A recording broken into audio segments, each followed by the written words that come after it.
Les chauffe-eau dans une habitation, c'est un appareil qui est négligé dans une maison. On va pas l'entretenir, c'est un peu comme l'électricité, ça fait partie de la vie courante et tout va bien. On va surtout en parler lorsque l'eau chaude manque. Mais attention, un mauvais réglage de ces appareils de chauffe, eh bien ça peut être dangereux. Allez, je vous explique tout ça.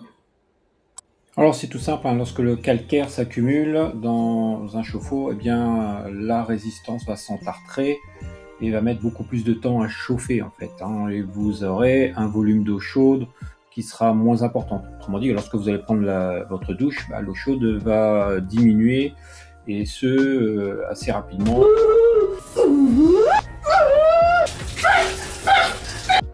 Donc ce manque d'eau chaude, c'est le premier signe de dysfonctionnement du chauffe-eau. Le deuxième signe, on va voir apparaître des dépôts marrons ou sableux à la sortie des robinets. Et ça va aller jusqu'à la fuite d'eau, puisque le calcaire, tout simplement, va ronger les joints de la cuve du chauffe-eau. On estime que pour 1 mm de calcaire, c'est 10% de rendement en moins. Vous voyez, jusqu'à 1 cm, 1 cm 2, c'est 50% de rendement en moins, donc de la consommation électrique supplémentaire.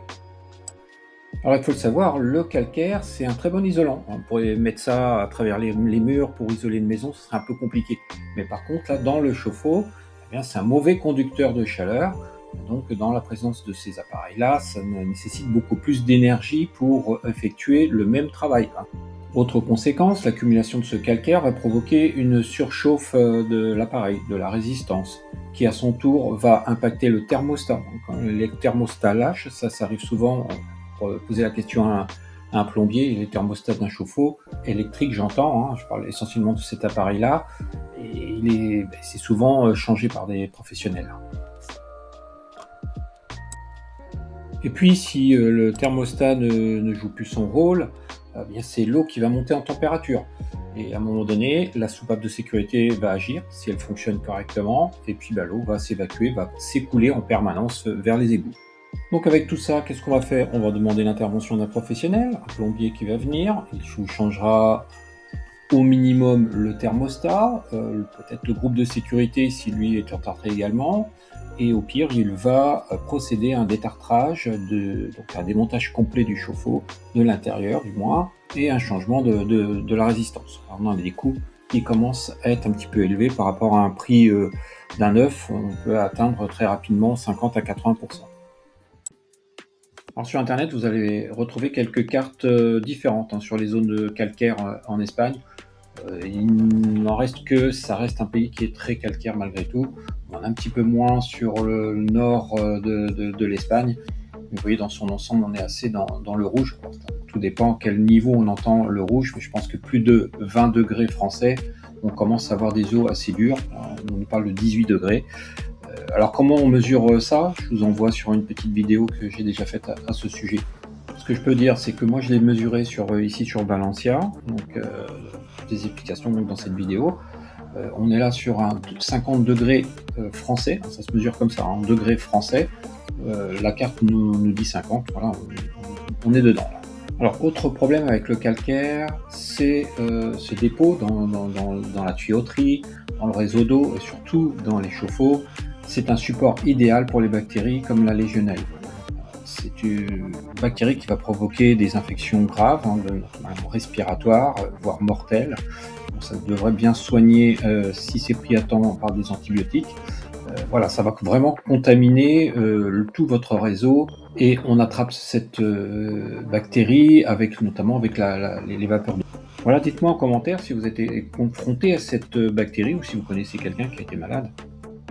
La légionelle se développe surtout lorsque l'eau chaude n'a pas été utilisée depuis un certain temps. Elle stagne dans le réseau d'eau, dans le chauffe-eau, dans votre tuyauterie, et surtout lorsqu'on a des températures de réglage des chauffe-eau inférieures à 60 degrés, en dessous de 50, 55, ça commence à être critique. On a des risques importants de contamination. Alors quelques exemples où ça arrive, c'est lorsqu'on revient de voyage ou de vacances de longue durée, vous êtes parti 3 semaines, 1 mois, lorsqu'on va dans une location, c'est bien, on ne sait pas si ça a été loué auparavant, donc allez dans ces cas-là, faites attention. Dans les résidences secondaires, on a une résidence secondaire, mais on y va 3 fois l'année. Ou dans la petite casita pour les amis là qu'on a dans le fond du jardin. De même, il a son chauffe-eau, c'est très peu utilisé. En fait, tout ça, c'est fait que l'eau stagne depuis plusieurs semaines, voire depuis plusieurs mois, et il y a ce risque de développement de la légionnaire.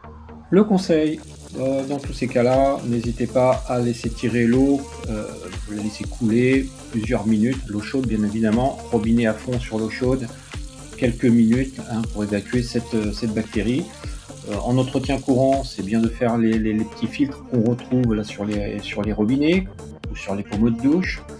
Mais c'est surtout, bien évidemment, de respecter cette température minimum de 60 degrés de réglage dans votre chauffe-eau. Alors, on va pas trop la mettre trop forte non plus, cette température, après on aura des risques de brûlure. Laissez un commentaire en dessous de la vidéo si vous avez été confronté à des problèmes de chauffe-eau. Je reviens au calcaire. En fait, son impact, c'est toute la maison. Ce n'est pas que le chauffe-eau. Ça va être le lave-linge, ça va être le lave-vaisselle, la tuyauterie, la robinetterie, la douche, etc. Donc vous allez avoir des problèmes un jour ou l'autre d'un côté ou de l'autre. Ça se compte, les coûts de réparation et d'entretien pour cause de calcaire, c'est quelques centaines d'euros par an. L'idéal est l'installation d'un descalcificador, un adoucisseur d'eau. D'ailleurs, ça devrait être obligatoire dans toutes les maisons neuves, vu les zones avec des duretés de calcaire importantes, ça serait idéal. Son prix, ici en Espagne, c'est entre 400 et 600 euros pour l'appareil. Il faut rajouter à peu près ce même montant pour l'installation. Le coût de l'entretien, du fonctionnement chaque année est inférieur à 100 euros. Voilà, c'est relativement intéressant. À titre d'exemple, une maison, 80, 70, 80 mètres carrés, 4 personnes qui vivent à l'intérieur, vous allez mettre 4 à 5 sacs de sel à 9 euros le sac. Voilà, ça vous donne une idée. Il faudra rajouter un petit peu d'entretien, de maintenance de l'appareil pour qu'il puisse durer un petit peu plus longtemps. Hein. Si on a une maintenance régulière, cet appareil va pouvoir durer entre 15 et 20 ans. Les avantages, dans le lave-linge, moins d'adoucisseur, voire ne pas en mettre du tout. Dans le lave-vaisselle, vous mettez plus de sel.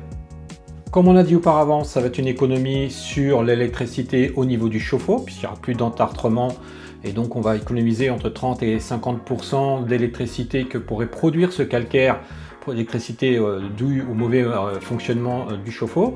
Et d'autant plus, ce chauffe-eau va, au lieu de durer 5-6 ans, il va durer entre 10 et 15 ans.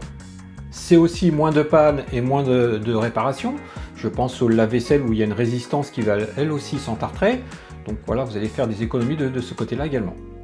Plus de nettoyage de calcaire sur la paroi de douche, sur la robinetterie, sur l'entretien général de la maison, on y gagne moins de produits chimiques, c'est bon aussi pour l'environnement. Alors c'est bon aussi pour la peau et les cheveux. En résumé, je mets un petit billet de 1000 euros dans cet appareil, et 100 euros, à peine 100 euros tous les ans, ça va être bon pour ma maison, ça va être bon pour mes appareils, ça va être bon pour la planète et pour moi.